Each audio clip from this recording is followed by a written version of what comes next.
This is part 2 of our interview with David Morris. I'd like you to listen for these 5 insights in this next section. The difference between knowledge and wisdom.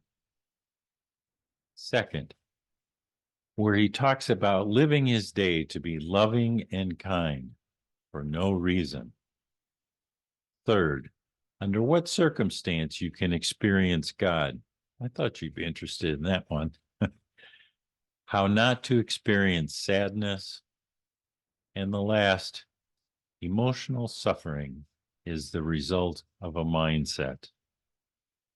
And then the camera or our interview stops and the camera keeps rolling. And so stick around because that outtake that's at the end of this, I think is really fun just to listen to because he's got some great little nuggets of wisdom. So pay attention all the way to the end because I think it'll be worth your time. Here's part 2, interview with David Morris.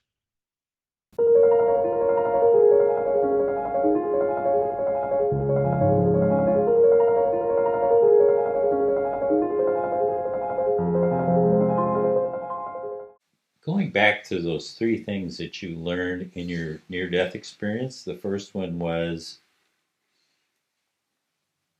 because I remember the second one. Oh, no consequences. No consequences. And I the mean, second one was paradox. paradox. Oh, not consequences. There's no coincidences. Okay. Pardon me. Yeah, let's get our C words Yes. right. Yes.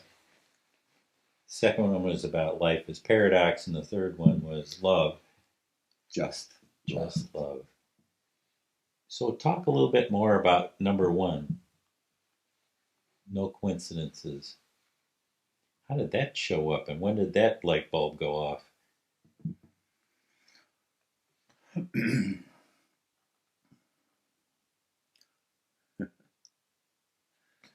People, experiences, whatever you may experience in your everyday life, certain situations, what have you. A lot of people, what a coincidence. If you take the time, or let me rephrase, in a moment where you think you've just experienced a coincidence, give it a little time, a little patience, and watch. And somewhere, if your awareness is there and you're paying attention, you're patient, you can see how it's all happening beautifully. Like, I look at my life because I'll be 62 pretty soon. Happy birthday. Thank you.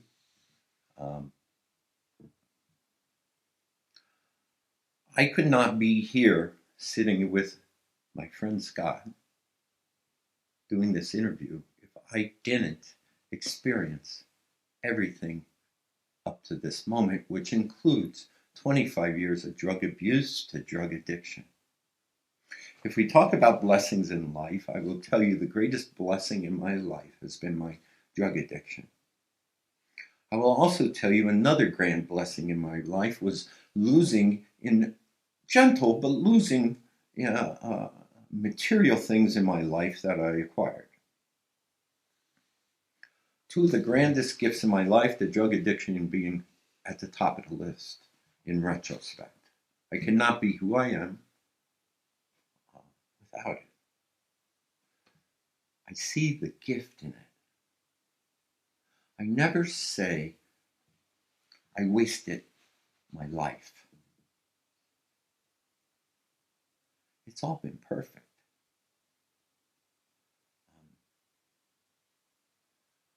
We are very impatient. We want what we want when we want it.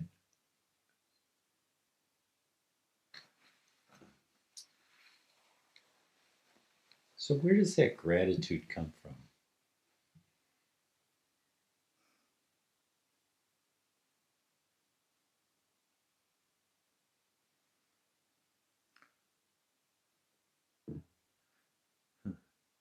From being able, and this is just me, for being able to see the gift of life.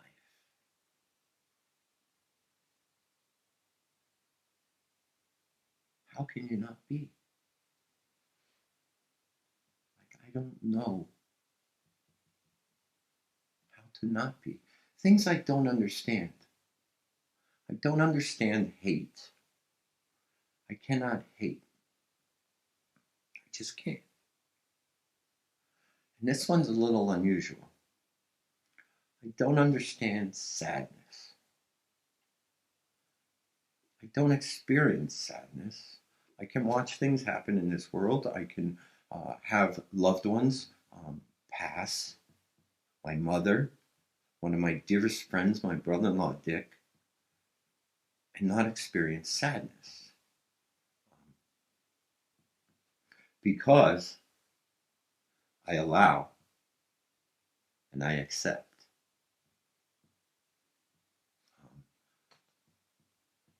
When you live from that space, the emotional, mental suffering just doesn't occur.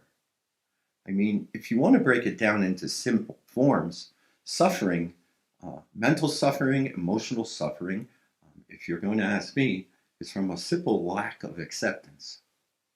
It's really that simple, if you ask me. So do you feel guided in life?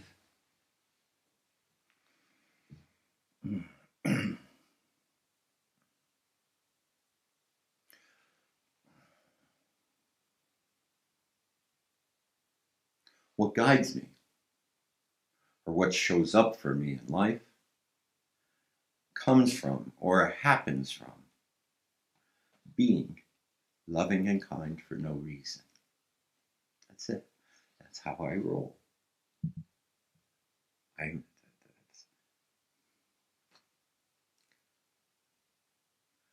I'll try and explain this so it's not misunderstood.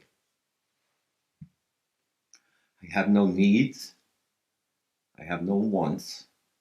I have nothing to achieve. There's an enormous freedom in that. If we want to talk about goals in life, and if I'm going to use that word, this is the only way I'll use it. My only goal in life is to tickle your heart. That's it. So how am I going to do that? I'm not going to do it. I'm going to offer you loving kindness for no reason, in whatever way that may be. Whatever the opportunity presents. It may be a smile, it may be the simplest way, or it may be something more. And then when I offer you that, I'm going to step away. And I'm going to allow you to do with it as you please. You may discard it. You may look at me however you want to look at me. It doesn't matter. You may be very grateful. You may be very thankful. You may not be. Regardless of what your reaction is, it's not important to me. What's important to me is what I offer you. Love and kindness for no reason. And when I walk away, I am free. I am at peace. I am experiencing the ultimate joy in here. And when there's stillness in here from that, you see, I'm not a big fan at this point of knowledge. I share with you books aren't important. What I am a big fan of is wisdom. And when you free yourself in here, and you find out what's really in here, the wisdom flows, and it guides you, and it just leads you. You see, I'm never looking to get somewhere. I have a beautiful job doing working construction, operating heavy equipment, big heavy equipment. I'm like a kid in a sandbox. It's the ultimate. I can see that in you. Yes. It's the ultimate job. I sit in a machine called an excavator. I have joysticks here. And I describe it this way. I'm an artist.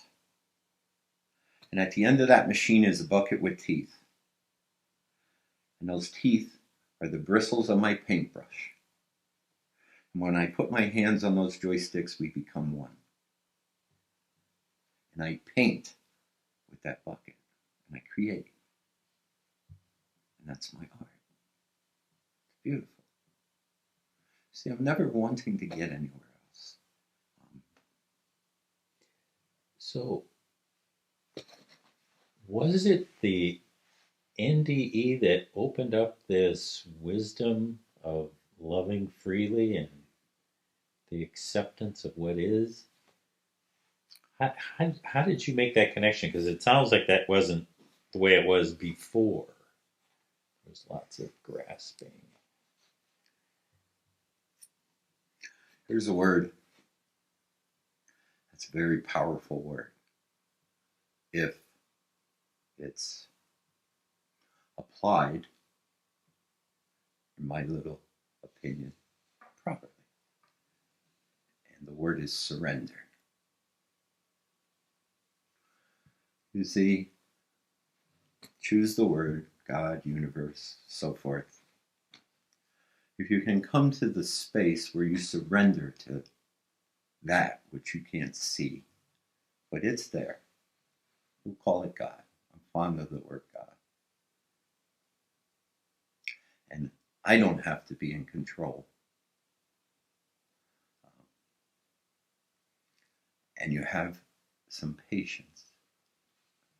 You put all these little things together that I talked about. Allow and accept. Loving kindness for no reason. And surrender to that beautiful energy of the universe, of God, the source, the divine. And allow, in that patience, to blend with that energy, which you truly are. Life is magical. Now that doesn't mean things have to happen. What makes it magical is the peace in here. That's what's magic.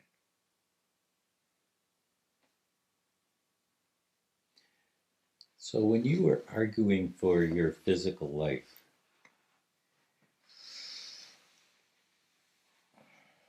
was there a spot where they said, yes, you can have your physical life again, but it comes with this understanding? Did it work like that? I would say no.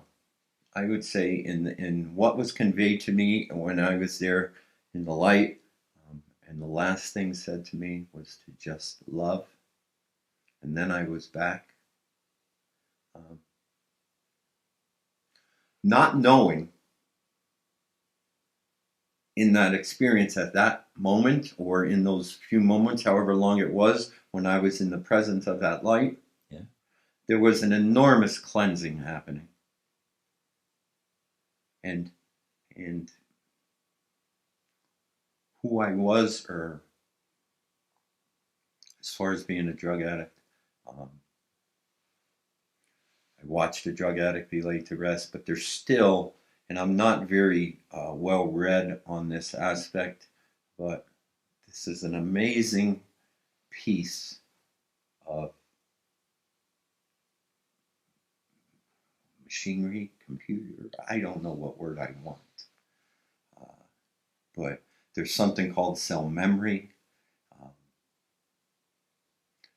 It was the most divine cleansing that I could have hoped for, you know? I didn't know everything that happened, but I can tell you through the course of time, over 16 years, in the degrees of surrender, in the degrees of acceptance of life,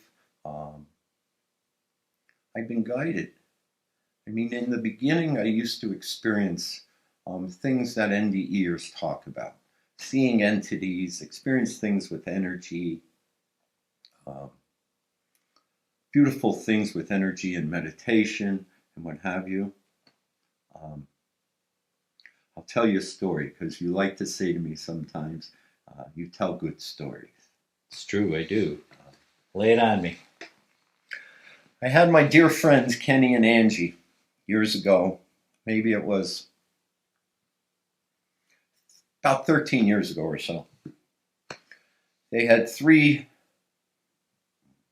Jack Russell Terriers. Okay. Jackie, Russell, and Terry. No way. Yes. And when I would go visit them, Russell used to jump up on my lap, and Russell would sit there. He was brown and white, little chubby dog, and I would put my hand on his belly by his heart, and he would sit there, and it was beautiful. I could feel the magnificence of Russell in my hand. My hands were very sensitive. On a Friday, Russell had to be put down. Very sick. Russell got very sick. Russell had to be put down. And my dear friend Angie, I seen her that night, and she was very upset. And she said, if I only knew that Russell was okay. And the evening ended, and the next morning, on a Saturday morning, I was in the kitchen of my mother's home. Few people were there. I don't remember who. But I went downstairs in the basement to empty the dehumidifier.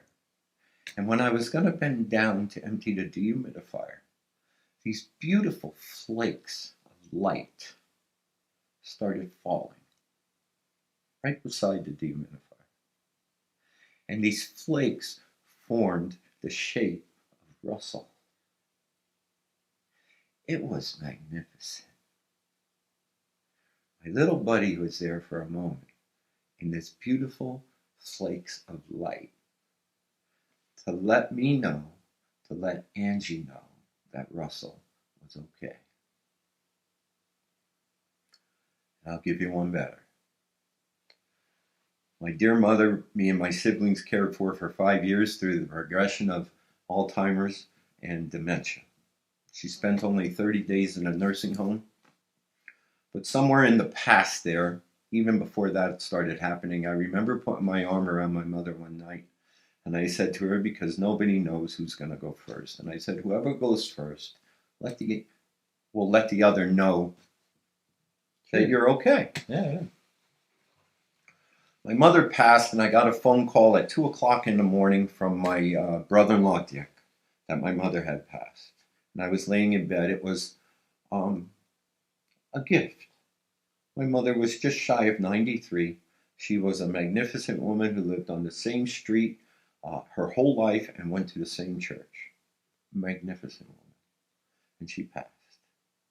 And when I hung up the phone, less than a minute later, this beautiful ball of light came beside my bed.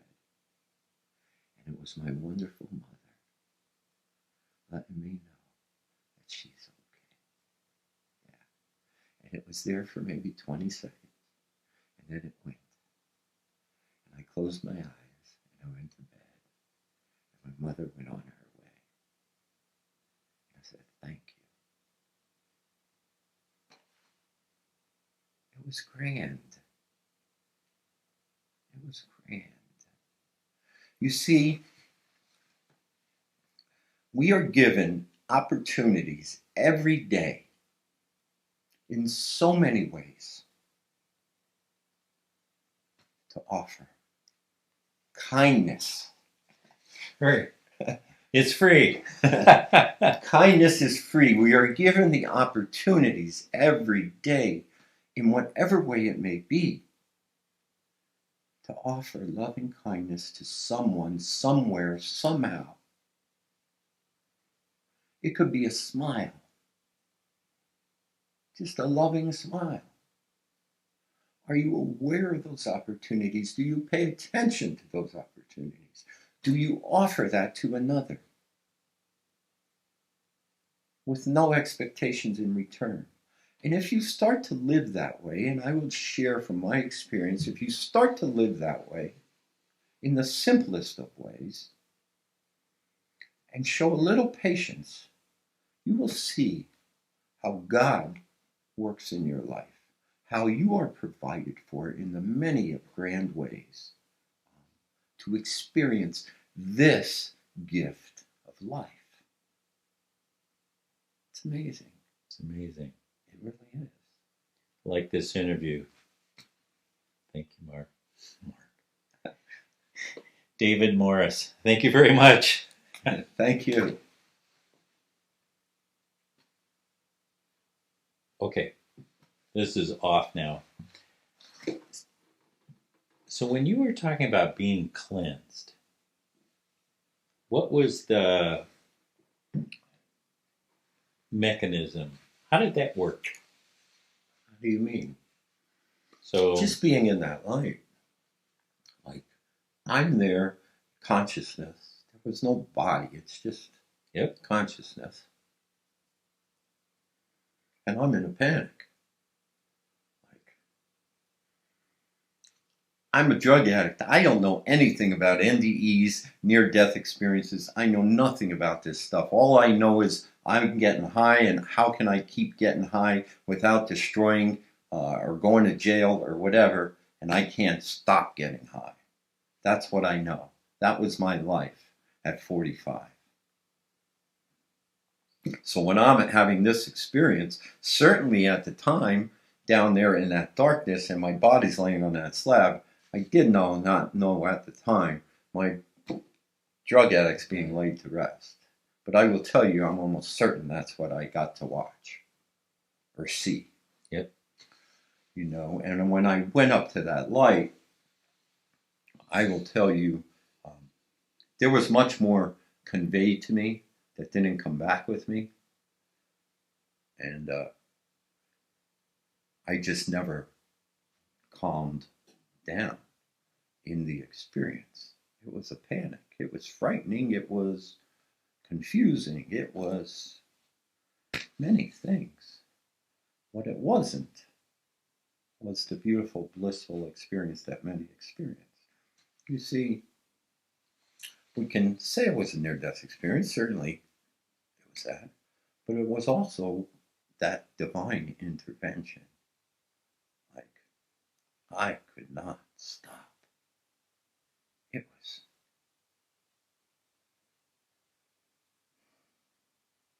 even when, like, I know someone right now who's struggling with alcohol. I know the patterns. He'll call me in the morning. I'm going to do this, going to do that. I know the pattern. I was there. What happens in the morning? Oh, I can't do this again. I can't get high today. I got to stop. And by the time you catch your breath and the afternoon rolls along, there you're right back there wanting it so bad. And you can't say no. You can't stop. And you're on this mission to getting and using and finding the ways and means to get more. That's the vicious circle. That's what it is. So that cleansing thing has been described to me a bunch of different ways, but see if you can relate to this at all. It's like, okay, so your energy and the light, and there's this merger of the two. You merge into the light merges into you, and the the words that have been used most often are that the light drives out any of the dark places in your soul. And all that's left is you are now vibrating at the rate of the light. You have become one. Paradox. You are one with the light and you are separate at the same time. Does that relate? Does that fit? Yeah. You know, yeah, with words, that sounds very feasible.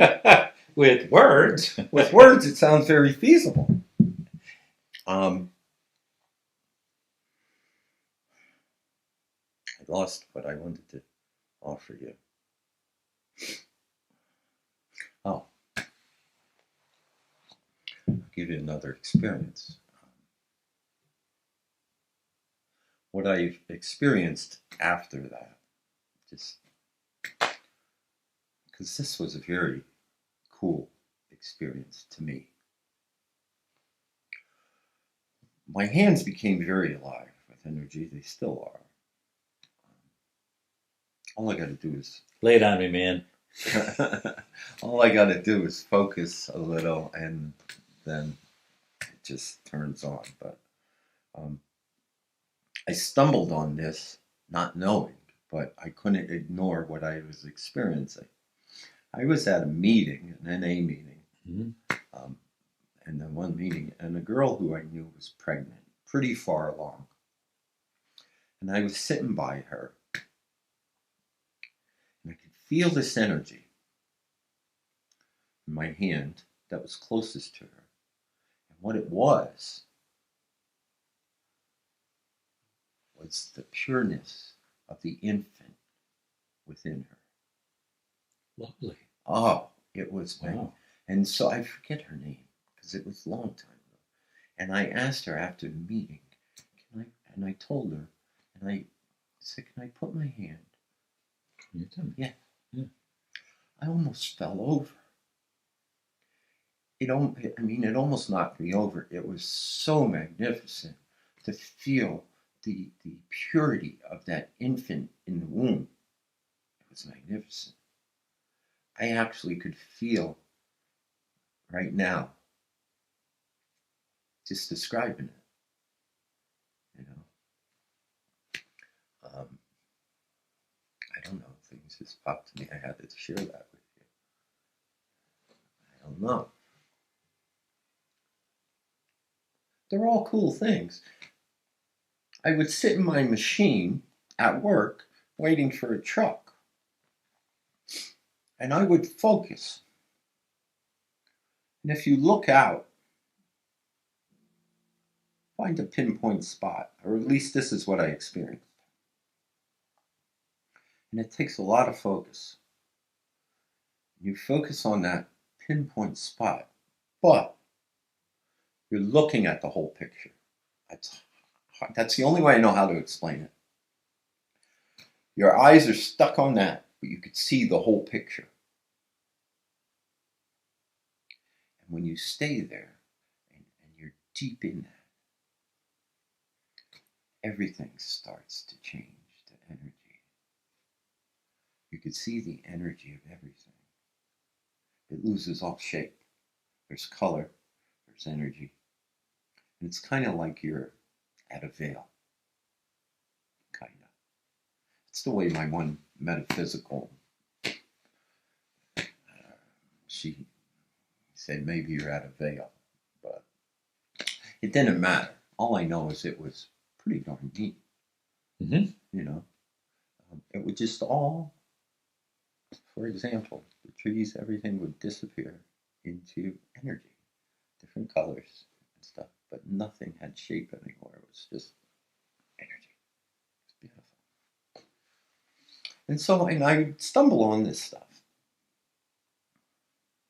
Early on, I was in my chair in my room meditating. Nancy knows this one.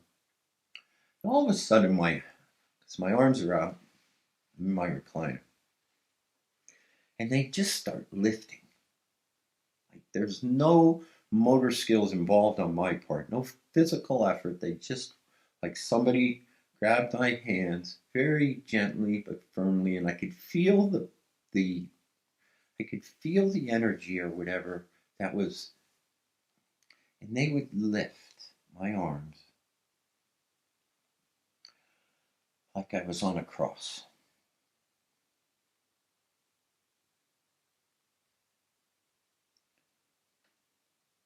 There's a burden we carry in many different ways. They were showing me mine in some kind of way. That's what I knew from that.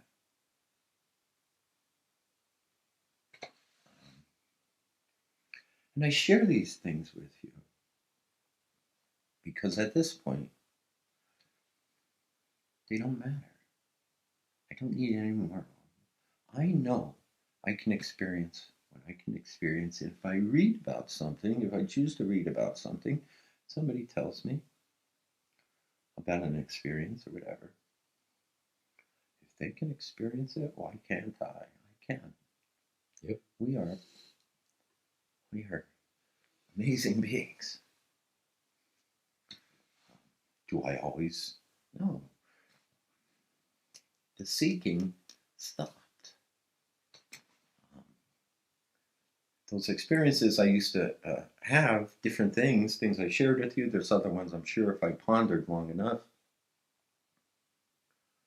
Um,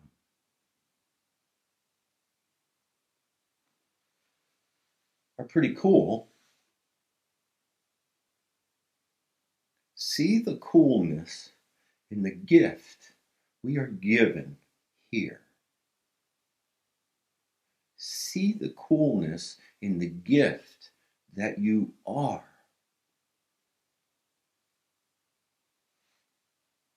You're amazing.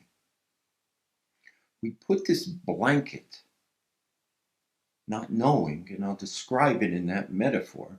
We put this blanket over us and just cover all the magnificence. Another cliche in the meetings.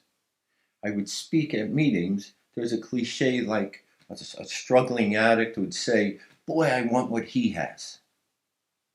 I've had that said to me, you know. Sure. And my response, and it's the only response that I can give, I can't give you something you already have. We're no different. Me and you sit here. It doesn't matter who's sitting here or who I'm standing in front of. I never see you through your age. Doesn't matter what age you are. And I never look up at you, and I never look down at you. We're no different. Right here. I never see you through age. In my mother and parents, father's generation, they used to say, respect your elders. It's a beautiful way, and certainly do. Respect everyone. Doesn't matter about age. See, the beauty in here is ageless. And that's how I see you. I see the ageless you. The number in the years you've been here has no bearing on how I see you. I see the beauty in you, not the age. You can be 10 years old, and I'm going to see you the same way I see someone who's 60, 50, whatever. That's what I love about Namaste, right? Yes. Nancy, is there a story that you've heard that he should tell me?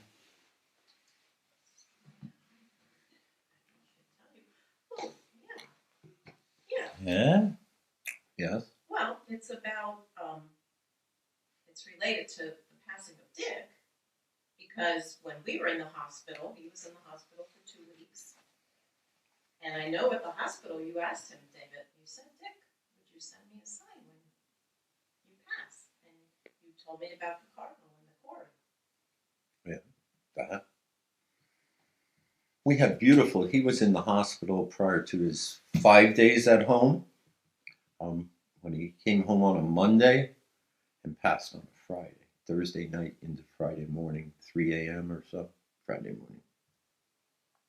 Spent a couple weeks in the hospital prior to that. We had beautiful conversations about death, about life. So he was aware and cognizant, sort of, kind of? Oh, yeah. I mean, you mean about him getting ready to pass? Yeah. Oh, yeah, he knew the time was coming. It was expressed to him. In our long, beautiful, and sometimes not so beautiful relationship, because of my doing, but through the process, certainly after my NDE and those 16 years prior, 15 years, because he passed last year, he certainly was a skeptic to who or what I experienced, and it took a much longer time versus my sister's journey with me. But in those times in the hospital, in those last 2 weeks he was in there, we had a couple beautiful conversations about life and about death and about him passing. And he was real okay with that. And he said to me, and I could hear him saying it. He was lying in his bed, and I was sitting to the left of the bed. And he said, Dave, you made a believer out of me. It was beautiful. I didn't do anything, Dick. I was just being me. You see, people, I would say, and it's just me, don't take it personal. Many people, overwhelming majority of people, experiencing here, what they're most afraid of is themselves. If you look at it, they're really afraid of themselves. They don't know how to be themselves. They don't know how to be genuine. They don't know how to be just themselves. It's terrifying. And if they could just get a little better with that, they would see how much more beautiful the experience of this can be.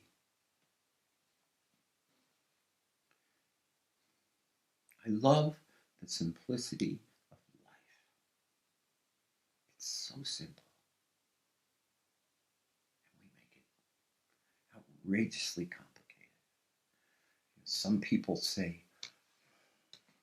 I just want to be happy. If that's all you just want to be, it's pretty easy. How about removing all the other stuff that you want, that you think is going to make you happy? Or, and all that. Mashugana. You ever hear that word? Yeah. I believe Mashugana is a word that relates to, let's say, madness. I don't know. That's my friend uses that word sometimes. Mashugana.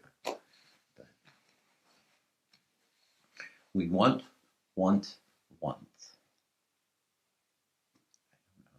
I enjoy experiences. I don't need to have anything, and yet so much has come to me. Never asking for anything or looking for anything, and everything shows up. Yeah. My friend, awesome.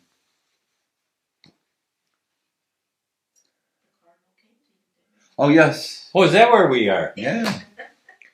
I don't know, a couple days after his funeral service, I'm in like the quarry. I've been in for 15 years. I never see cardinals in that quarry. I have geese and red-tailed hawks and turkey vultures and all the little things. There's never a cardinal. And this cardinal came on a tree not far from where I was working. Never see him. And you haven't seen. I don't. No.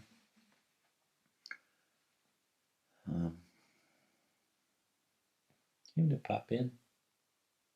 Say hello. My mother for months in her, what we used to call her little bedroom. She had a little single bed there. She really never slept there. She'd go in there to change and what have you. And there was a little nightstand beside of the bed with a little table lamp. I'll bet you for 4 months after she passed, I would come home. I lived there by myself. I'd come home, leave in the morning, light's not on, and I'd come home and the light be on. Or I'd go down, take a shower in the basement, come up, the light be on, or whatever. She used to turn that light on all the time. All the time. Love that. Yeah. Lots of visitations. Yay. Yeah. So I hope I think we're good. This is way fun. good. I don't know how I did, but I don't care. I really enjoyed it. The rest is up to you. I thought you'd find that last little bit really intriguing. There's a couple more things that I think came up that bear some repeating. He talked about freedom comes from never looking to get somewhere. That's an interesting concept. And second, emotional suffering is from a simple lack of acceptance. I think that's really worth taking to heart.